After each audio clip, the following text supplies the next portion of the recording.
A few months before my bar mitzvah, I went to the movies with my family. I have no idea what we saw.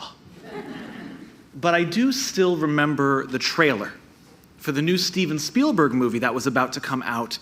And the lights dimmed, and there was Tom Hanks, and he looked very grim.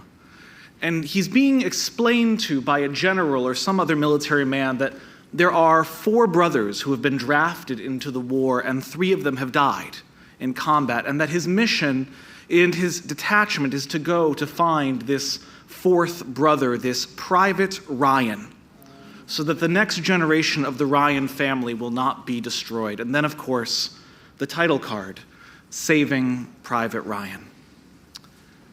Reading the news from Israel this week, this 25-plus-year-old memory of a movie I have never seen is all I could think of. Gadi Eisenkot is the former IDF chief of staff. Today he serves in the opposition beneath Benny Gantz in the Unity Party, center-right. Almost 1 year ago, in December last year, over the course of 24 hours, Eisenkot's son, Gal, and his nephew Meor both died fighting in Gaza. Overnight, Eisenkot and his family became enshrined in the Israeli discourse as one of the iconic images of this war, of duty, of sacrifice, of mourning. Here is the former IDF chief of staff, and it is his son, his nephew, they are serving just like everyone else. Here he is, an MP, and he is mourning, just like every other family, every other parent who has lost a child in this fight. Eisenkot's loss, his family's grief, became part of the character of this war, in part because of the social media presence of his nephew, Yogav Pazi. Pazi was vocal. He was prolific in his memorializing of his relatives. He posted photos and videos and memories of his cousins across social media, including the image of a sketch tattoo he had placed on his arm in their honor. That tattoo and its accompanying photo shows 2 little boys, Pazi and Gal, from decades ago. They are standing in the snow making funny faces, and he wrote, "Although to siblings and parents you are the youngest son, you will always be my big brother. I love you, cousin." And he too was killed in Gaza just this last Sunday. 3 young men, all from the same family, that next generation, they are all gone. And if we lived in Spielberg's movie, there would be an exception, there would be an exemption, there would be a protection for the next child of the Eisenkot clan. A crack team of the Golani Brigade would drop into northern Gaza or Lebanon. They would bring that next soldier home to spare that family their next turn at mourning. But we don't live in the movies. And Israelis don't have that luxury. We live instead in a world that is, once you become aware of it, constantly swimming in the current of Torah. And the death of a loved one, the mourning of that loved one that comes with it, that is part of the theme of this week's Parsha of Kaye Sarah. But more than that, more than death, more than mourning, as the title of the Parsha implies, Kaye Sarah, the life of Sarah. This week is about life. It is the week about the lessons that come at the end of life. Vayiyu Kaye Sarah, me'ah shana ve'esrim shana ve'sheva shanim, shnei Kaye Sarah, v'tamot Sarah. This was Sarah's life. 127 years, that was the span of Sarah's life, and Sarah died. Did you know that this structure, this phrasing, is unique in all of the Tanakh? None of the other matriarchs, none of the other patriarchs are described v'chaye. And this was the life of X. With the deaths of Isaac and Jacob, when they are described, the Torah does not say, and this was the life of Jacob, or this was the life of Isaac. It instead tells us he breathed his last. He died. He was gathered to his kin. Abraham is closer, also this week. But the phrase there is, Shnei Kaye Avraham. That is part of the grammar, the same as in this week's Parsha, this section of the Parsha. And it's really translated as, this is the lifespan, this is the lifetime. This was the lifespan of Avraham, 170 years. And the verse continues, he breathed his last. He died at a good ripe old age. He was content. He was gathered to his kin. There is no, and this was Abraham's life. And so you may be thinking to yourself at this point, well, I'm clearly looking in the wrong place because I've only described the final moment of the patriarchs. Perhaps this is an honorific given to the women of the Torah, to the matriarchs. And in this, I will very much hate to disappoint you.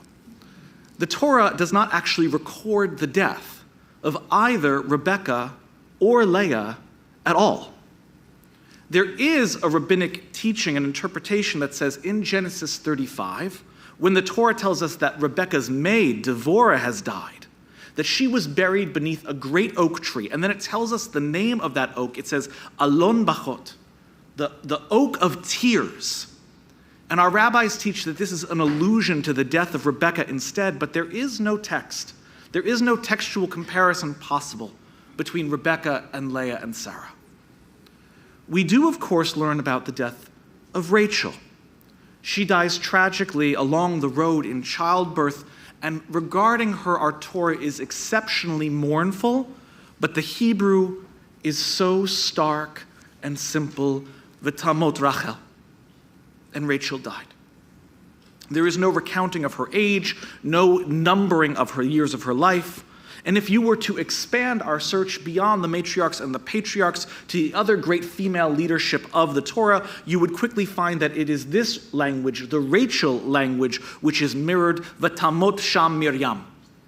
And there died Miriam. Kaye Sarah is unique. And here, I have to lift up a really good and simple lesson. If you've been coming to synagogue, it's one that you've learned. But it's all too often one that everyone forgets. It is so deeply profound, but it is so simple, and it is this. In many divrei Torah, in many synagogues, in many shuls across the world, these are the lines that are said, in the parsha named Kaye Sarah, Sarah dies.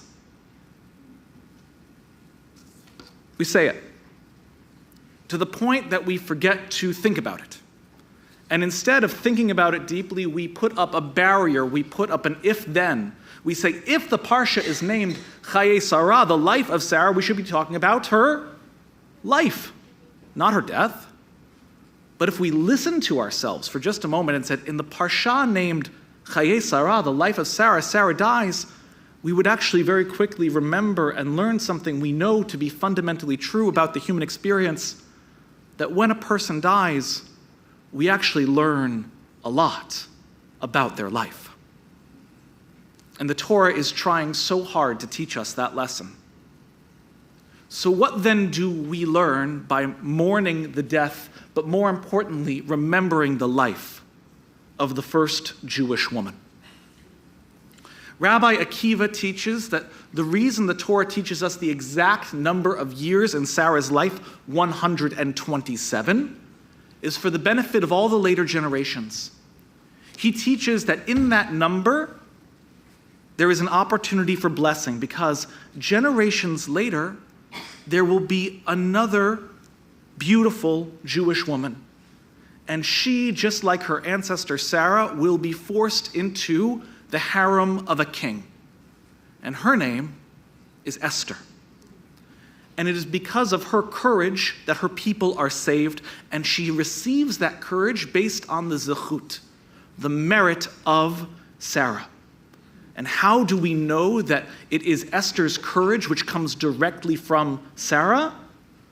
By the number of provinces she rules as queen over all of Persia, which is 127.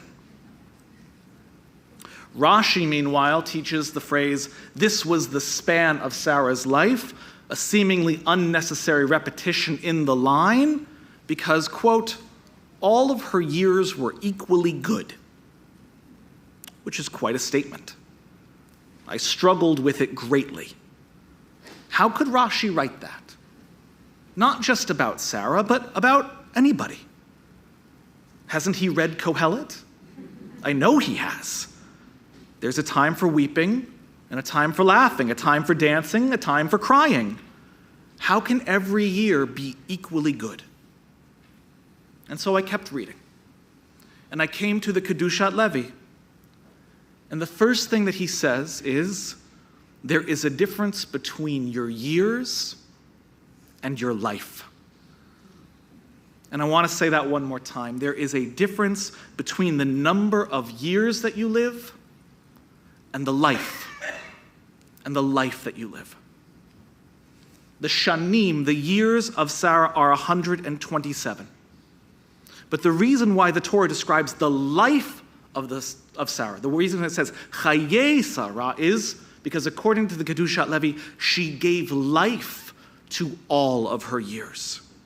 Through her good deeds, through her mitzvot, through her merit, through her good kindness. All of her years were not equally pleasant, writes the Kedushat Levi in response to Rashi, but she filled them all equally with her own goodness. She had 127 years, and she filled every one. Our lives are not only measured in years. Our lives are measured in the good deeds that we fill those years with.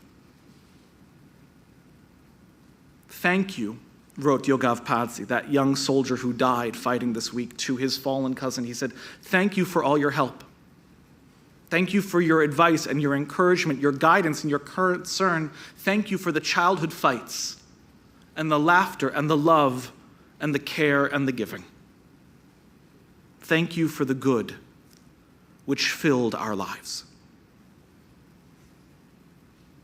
Our rabbis teach us that the famed proverb, Eshet Chayil, which is used to praise all the valiant mothers and women of the Jewish people, was actually written for this moment. It was Abraham's chesped, his eulogy for Sarah, his celebration of her deeds, of her goodness, of her life. Not the days that she had, no, but the life that she lived. Eshet Chayil is filled with the characteristics of someone who fills their life with goodness, who is resourceful and resilient and kind and generous and elegant and supportive and loving and dedicated, whose mouth is full of wisdom, whose mind is sharp, whose embrace is warm, and amongst all those traits is this one, this vital one, this important one, so keen, and she looks to the future cheerfully. Rabbi Splansky said last night, we don't come to the synagogue, we don't come to Shabbat in denial of the problems of the world. We don't come here in denial of our loss, or in denial of our worry, or in denial of our mourning. We come to the synagogue and we enter into Shabbat despite it. And that's what the Jews, throughout all of our many generations, that is what we have always done. There is no doubt, yes, the world outside is filled with challenge. And yet, we look forward cheerfully. The Eshet Chayil tells us we have to look forward cheerfully, and from her family with her, from that very first generation of Jews, of Sarah, throughout the millennia until this very day, we continue to look forward cheerfully. Because she teaches through her example, not that life is never hard, not that there is no sorrow, and not that there is no mourning, but that we are alive. We have our life, and our life is more than the years we are here. Our life is not just the things that happen to us. It is not just our moments. It is not just our triumphs. And it's far more than our tragedies. Life is the good. Life is the good that fills us, and life is the good that we fill the world. Shabbat Shalom.